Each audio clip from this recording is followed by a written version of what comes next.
ٹھیک ہے. لیکن شاید یہ تاریخ سامنے آ جاتی ہے کہ چیف بننے کی باری جب بھی آتی ہے چکوال کے دوست پیچھے رہ جاتے ہیں اور باقی علاقوں کے لوگ اگے لنگ جاتے ہیں. ویسے ایک آیا ہے دانا درمیان سے. ہاں تو ایویں میں فکرے نال فکرا فٹ کرنا سی تو میں کہہ دیتا ہے. ٹھیک ہے, انہیں مینوں کریکشن دے فون آنے شروع ہو جان گے. اچھا جی, اپنے دوستوں کی طرف سے خیر اینی ہاؤ وہ جناب بنیادی طور پہ جو ہے یہ انہوں نے بات کہی.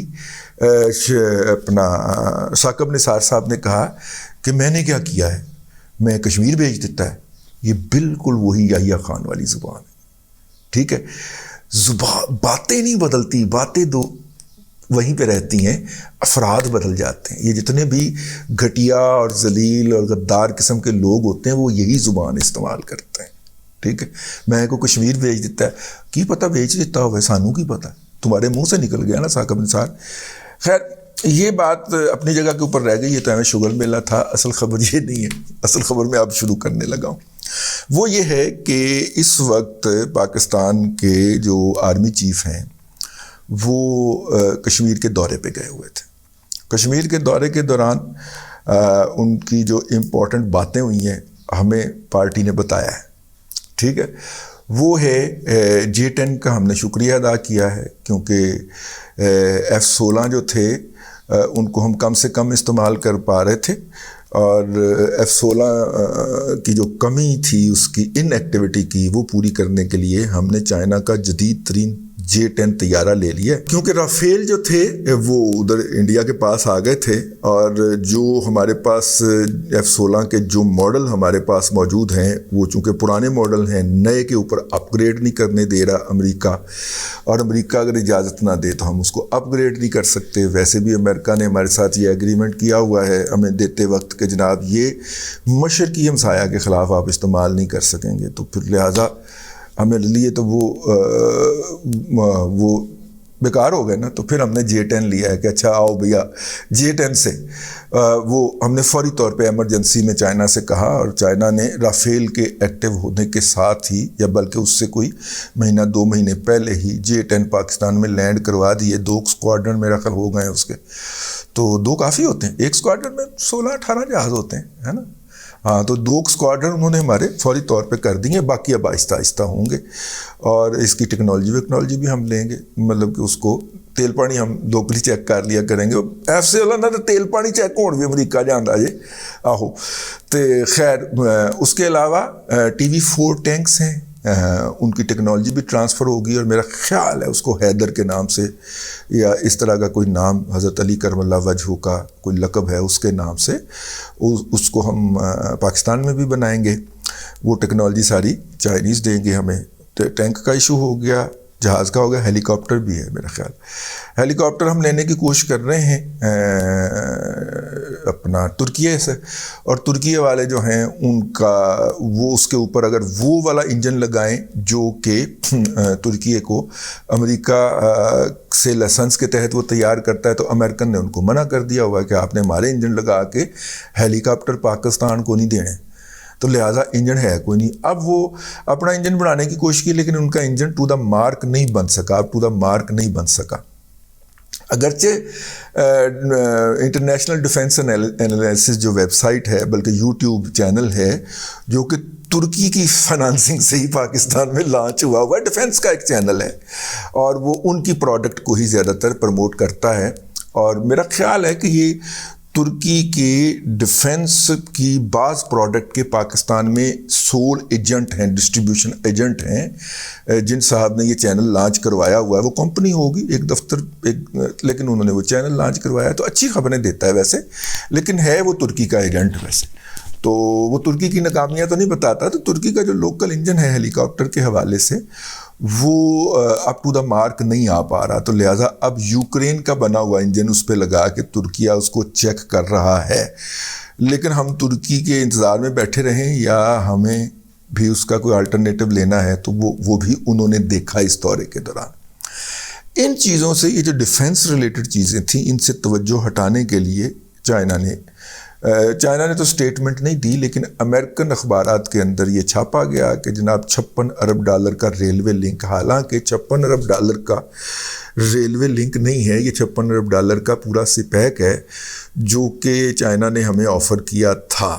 جہاں تک بات ہے دیکھیے براڈ اپنا ریلوے لنک کی، تو چائنا کو تو زیادہ تگ و دو کرنے کی ضرورت ہی نہیں ہے، 2 مسنگ لنک ہیں ہمارے، ایک اور اس کا چائنا کا جو زمینی رابطہ ہے وہ یورپ سے جڑ جائے گا، جو کہ میں نے پہلے بھی کہا ہے کہ حویلیاں سے لے کے کاشغر تک کا ٹرین لنک ہے ایک، اور دوسرا کوئٹہ سے لے کے ڈیرہ اسماعیل خان کا لنک ہے۔ کوئٹہ سے ڈیرہ اسماعیل خان کا جو لنک ہے اس میں تو پہلے نیرو گیج چلا بھی کرتی تھی۔ اچھا، نیرو گیج جو ہے ہماری براڈ گیج ہے، 5 فٹ سے زیادہ ہے، 5 فٹ 8 انچ ہے، یہ شاید اتنا ہے۔ وہ جو نیرو گیج تھی وہ 4 فٹ کچھ انچ ہوتی ہے، تو وہ ٹرین ایک سٹینڈرڈ گیج ہوتی ہے، ایک نیرو گیج ہوتی ہے، ایک براڈ گیج ہوتی ہے۔ گورے نے برے صغیر پاک و ہند کے اندر براڈ گیج بچائی تھی، جبکہ رشیا جو تھا وہ نیرو گیج پہ چل رہا تھا، رشیا اور یورپ نیرو گیج پہ چل رہے تھے۔ اس نے جان بوجھ کے یہاں پہ براڈ گیج بچائی تاکہ مستقبل میں ہی آپس میں کنیکٹ نہ ہو سکے۔ اگرچہ نئی ٹیکنالوجی آ گئی ہے، پوری کی پوری ٹرین وہ ایک گیج سے اٹھا کے دوسری گیج پہ رکھ لیتے ہیں، ٹھیک ہے، اور نیچے وہ اس کو بوگی کہتے ہیں، وہ جو نیچے ٹریک کے اوپر موو کر رہی ہوتی ہے وہ بوگی ہوتی ہے، اور اوپر جو ہوتا ہے وہ مطلب ڈبہ جو ہوتا ہے تو وہ بوگی نیچے سے نکال کے دوسری بوگی گھسیڑ دیتے ہیں اس کے اندر۔ اسی طرح میں دیکھ رہا تھا اس دن بنگلہ دیش کے اندر دونوں گیج کی لائنیں چلتی ہیں، تو وہاں پہ جب آپ ٹریک پہ دیکھیں تو ٹریک کے اوپر 3 بنی ہوتی ہیں، 3 بنی ہوتی ہیں، 2 اور 1 درمیان میں چل رہی ہوتی ہے۔ اگر نیرو گیج کی ہو تو ان 2 کو استعمال کر لے، اور اگر براڈ گیج کی ہو تو ان کو استعمال کر لے۔ بنگلہ دیش نے 1971 کے بعد یہ والی حرکت فرمائی تھی۔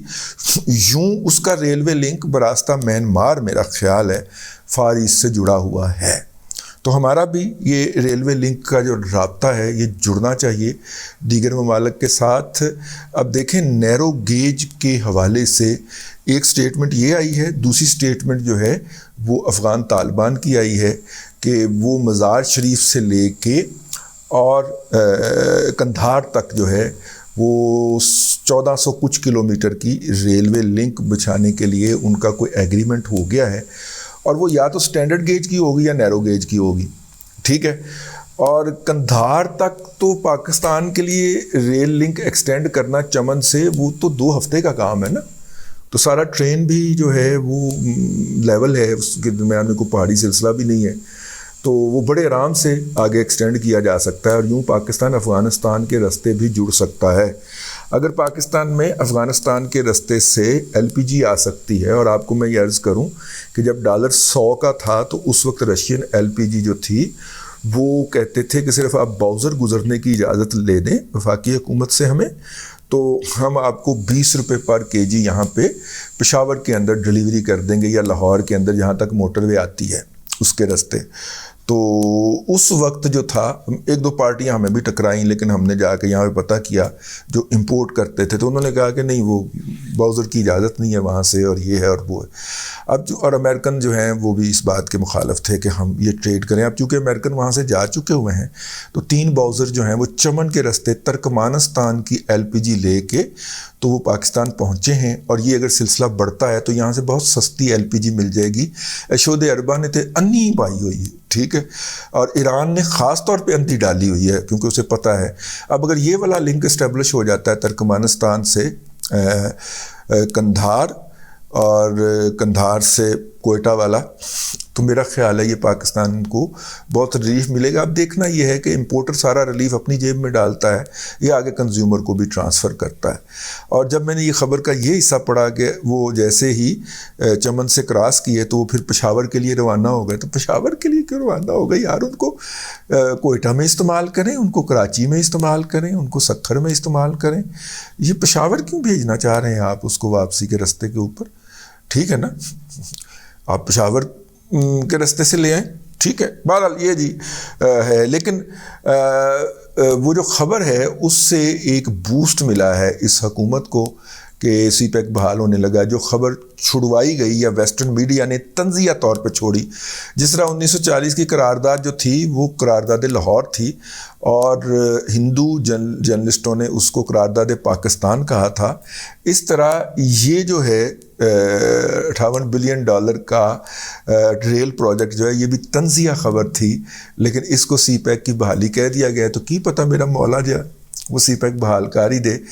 بہرحال جو ہے یٹ اندر وزٹ، اس کے اوپر تکلیف اتنی زیادہ تھی. ایک تو یہ تنزیہ خبر $58 ارب والی چھڑوائی گئی، اور دوسرا آتے ہی جو حافظ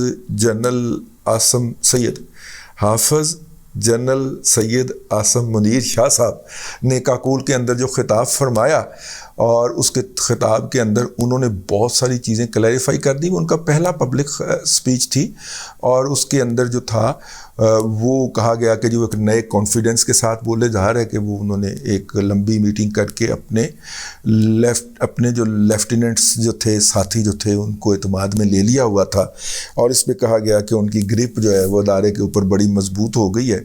پتہ نہیں ہوئی ہے کہ نہیں ہوئی، لیکن کم از کم کہا یہی گیا. تو وہ انہوں نے سیدھی سی بات کہی، بھائی نا آئین کے مطابق چلنا پڑے گا، اور آئین میں جو کچھ لکھا ہے وہ کرنا پڑے گا، اور ہر ایک کو اپنا کردار ادا کرنا پڑے گا، اور مزید مضبوط معیشت جو ہے وہ یہ ہے اور وہ ہے، اور آپ نے آئین اور قانون کے مطابق چلنا ہے. آپ کا یا آپ کی والدہ کا یا آپ کی ہمشیرگان کا کوئی کرش نہیں ہونا چاہیے. اہم فکرہ اپنے کو پایا جو انہوں نے نئے کیڈٹس کو کہا. تو بہرحال یہ جو تھی یہ صورتحال تھی. سی پیک چائنا کسی بھی وقت بحال کرنے کو تیار ہے، لیکن اب میرا خیال ہے کہ چائنا ملٹیپل آپشنز لینا چاہے گا. اگرچہ اس کو افغانستان سے گزر کر ایران سے ہوتے ہوئے یہ والا آپشن بھی دستیاب ہے یورپ جانے کے لیے، لیکن ایران کی پرلی طرف جو بیٹھا ہوا ہے وہی اپنا یار ہے جس کا نام ترکی ہے، اور ترکی چاہتا ہے کہ یہ ٹریفک پاکستان کے رستے سے گزرے، اور زاہدان سے جو ہے وہ کنٹینر جو ہے وہ ٹرین پہ چڑھے، اور زاہدان سے کوئٹہ آئے، اور کوئٹہ سے ڈیرہ اسماعیل خان آئے، اور ڈیرہ اسماعیل خان سے سیدھا بار ML2 کے ذریعے حویلیاں چلا جائے، اور حویلیاں سے پھر آگے بیونڈ چلا جائے، اور اسی طرح یہ ٹریفک چلے. اور تاکہ ان کا خیال ہے کہ اس سے پاکستان کو فائدہ ہو. پتہ نہیں پاکستان کو فائدہ ہے یا نہیں ہے، لیکن بہرحال یہ ترکی کا بھی ایک پریشر تو ہوگا نا، اور ایران نے بھی کمانا ہے اس میں سے، ہم نے بھی کمانا ہے، ترکی نے بھی کمانا ہے. تو بہرحال دیکھیں کیا ہوتا ہے، لیکن چیزیں بہت فلوئڈ فارم کے اندر ہیں. تاہم اس طرح کے سٹیٹمنٹ کے نتیجے کے اندر جو مختلف حکومتی پارٹیوں کو یا حکومتوں کو جس سائیکولوجیکل بوسٹر کی ضرورت ہوتی ہے، وہ سائیکولوجیکل بوسٹر جو ہے وہ مل چکا ہے. ٹھیک ہے، اب آپ نے کل اور پرسوں چاچو کی آڑیاں جاڑیاں ویکھڑیاں نے، یہ اس سائیکولوجیکل بوسٹر کا نتیجہ ہوگا. اب تک کے لیے اتنا ہی. اگلے ولاگ کے اندر آپ کی خدمت میں پھر حاضری ہوتی ہے.